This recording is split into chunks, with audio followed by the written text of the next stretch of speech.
হয়, এই মুহূৰ্তত মই উপস্থিত আছোঁ যোগীঘোপাৰ IWT এটা ভূমিত, কাৰণ আৰু এই ভূমিত এটা পটক লৈ সৃষ্টি হৈছে প্ৰতিক্ৰিয়া, আৰু সেই প্ৰতিক্ৰিয়া মোৰ সতীৰ্থই দৃশ্যাংশ দেখুৱাব যে IWTৰ যি ভূমিসমূহ আছে আৰু ভূমিসমূহ সংৰক্ষণৰ বাবে ইতিমধ্যে ৱাল নিৰ্মাণ কৰিছে, আৰু ৱাল নিৰ্মাণ কৰাত দেখিবলৈ পোৱা গৈছে যে ৰজাদিনীয়া এটা পথ আছে, আৰু এই পথটো বন্ধ কৰাক লৈ এক প্ৰকাৰ প্ৰতিক্ৰিয়াৰ সৃষ্টি হৈছে।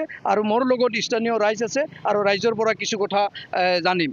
IWT এই যি ৱাল দিছে, ৱালৰ নিৰ্মাণৰ ক্ষেত্ৰত দেখিবলৈ পাইছোঁ ৰজাদিনীয়া এটা পথ বন্ধ কৰাৰ চেষ্টা কৰিছে, কি ক'ব? এইটো অতি পুৰণি ৰাস্তা। এই ৰাস্তাটা বন্ধ যদি কৰা হয়, কাৰণ ৰাস্তাটাৰ নামেই আছে আগৰ প্ৰথমতে কি মতে যে এটা ৰজাদিনীয়া ৰাস্তা, ৰাস্তাটাৰ নাম হ'ল দেৱানৰ আলি বুলি কয়, যিটো ৰাস্তাৰে ৰজাৰ দেৱানে এই ৰাস্তাৰে স্বীকাৰ কৰিব গৈছিল, তাৰ কাৰণে এই ৰাস্তাটাৰ নাম হৈছে দেৱানৰ আলি। আৰু এই ৰাস্তাটাৰে গৈ যিখিনি মানুহ আছে ইপিনে গোটেইখিনি খিলঞ্জীয়া মানুহ, ইয়াৰ অসমীয়া ভূমিপুত্ৰ বুলি ক'ব লাগিব, কাৰণ 1965তে ইয়াৰ মানুহ পট্টা পোৱা মানুহ, তাৰ আগৰ পৰা ইয়াতে বসবাস কৰা মানুহ।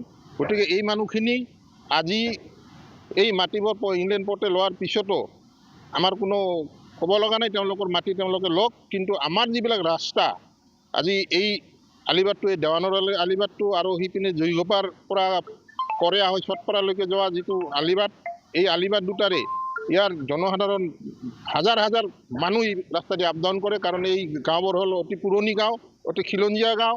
গতিকে ইয়াত যিখিনি মানুহ আছে কমপ্লিটখিনি আমাৰ পুৰণি মানুহ, খিলঞ্জীয়া মানুহ, ইয়াত কোনো বেলেগ মানুহ নাই।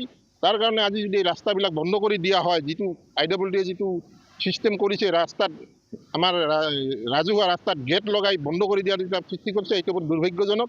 গতিকে এই ৰাস্তাটো যাতে বন্ধ নকৰে, বিভাগীয় কৰ্তৃপক্ষক আমি ইয়াৰ থ্ৰুৰে অনুৰোধ জনাম, এই ৰাস্তাটো যাতে আমাৰ ৰাইজৰ, এই খিলঞ্জীয়া ৰাইজৰ অহা যোৱাৰ কাৰণে বন্ধ কৰি নিদিয়ে, কাৰণ এই ৰাস্তাৰে আৰু স্কুল কলেজত যোৱা ছাত্ৰ ছাত্ৰী এই ৰাস্তা দুটাৰে অহা যোৱা কৰে। এই ৰাস্তা দুটাৰ বাহিৰে কোনো ৰাস্তা নাই স্কুল কলেজত অহাৰ কাৰণে। গতিকে এই ৰাস্তা যাতে বন্ধ নকৰে, তাৰ কাৰণে মই চৰকাৰক ইয়াৰ অনুৰোধ জনাইছোঁ। আন এজন লোক আছে, তেওঁৰ পৰা জানিম, এই পথ দুটা যেতিয়া বন্ধ হৈ যাব তেতিয়া কেনেকুৱা অসুবিধা হ'ব, যিহেতু খিলঞ্জীয়া গাঁও আছে ইয়াত?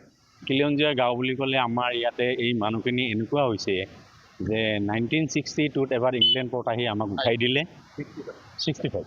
1965 আমাক ইয়াতে উঠাই দিলে, আমাৰ গাঁওখন উঠাই দিলে। আমি কোনোৰকমে আহি ইয়াতে খেতি মাটিত আমি ইয়াতে আশ্ৰয় লৈ আছিলোঁ, আৰু ৰজাঘৰীয়া যিটো ৰাস্তা, এই ৰাস্তাটো আমি ব্যৱহাৰ কৰি আছিলোঁ। কিন্তু তাৰপিছত পেপাৰ মিল আহিলে, পেপাৰ মিল আহি আৰু এবাৰ উচ্ছেদ কৰিলে। মানে এনেকুৱা আলাই আথানি হৈছে আমাৰ এই খিলঞ্জীয়া মানুহখিনিৰ, যে আমি ক'ত যাম, এতিয়া দেখা গৈছে যে বৰ্তমান এই একমাত্ৰ পথটো সেইটোও বন্ধ কৰাৰ উপক্ৰম হৈছে।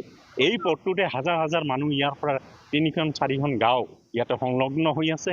ইয়াৰে যাতায়ত, বজাৰ, স্কুল কলেজ একমাত্ৰ পথ এইটো পথত যেনেকুৱা কৰি ইয়াতে গেটখন দিছে, ইয়াতে 2খন গাড়ী সহজে গাড়ী যাব পৰা ক্ষমতাখিনি নাই, আৰু একদম মিডিলত দিছে, অলপ ফাঁকত দিলে তথাপিও এটা ক'ব লগা আছে। জিলা আয়ুক্তগৰাকীক অভিযোগ হয়, মই মহোদয়ক জানাইছোঁ। ইয়াৰ দ্বাৰা আপোনালোকৰ চেনেলৰ জৰিয়তে মই উপায়ুক্ত মহোদয়ক জনাব বিচাৰিছোঁ যে এইটো আপুনি অতি শীঘ্ৰে এই ৰাস্তাটো মুকলি কৰাৰ কাৰণে এটা ব্যৱস্থা কৰি দিয়ে যেন। হয়, আচলতে ক'ব লাগিব এইসকল ৰাইজ, কাৰণ যিহেতু পুৰণি ৰজাকলীয়া যি পথ, আৰু এই পথ দুটা বন্ধ কৰাক লৈ এক প্ৰকাৰ প্ৰতিক্ৰিয়া সৃষ্টি কৰিছে সমগ্ৰ যোগীঘোপা অঞ্চলতে। কাৰণ ক'ব লাগিব যে অতি পুৰণি পথ, আৰু যিহেতু পূৰ্বতে যেতিয়া IWTৰ এই ভূমিসমূহ সংৰক্ষণ কৰিছিল, সেই সময়তে এই পথ দুটা আছিল, আৰু এই পথ দুটাৰ ফলত আজি বন্ধ কৰাত এক প্ৰকাৰ প্ৰতিক্ৰিয়াৰ সৃষ্টি হৈছে।